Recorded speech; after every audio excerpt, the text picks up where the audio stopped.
Hey guys, in this video, I'll show you how you can fix Grindr registration error. So make sure to watch the video till the very end. And let's begin.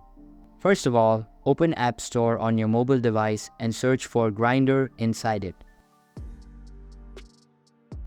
Now, open the app tile and make sure it is updated to the latest version available.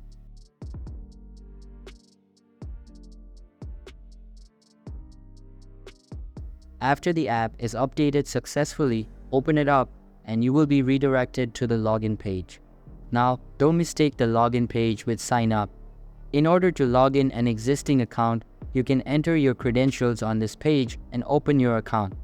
But if you are trying to create a new account, tap on this sign up embed at top right corner and start entering your credentials. Type in the email, password, and select your date of birth before tapping on the create account button. After you click on it, your account will be created without any error. So that's basically how you can fix Grindr registration error. So that's all for this video. Hope you liked the video. Thanks.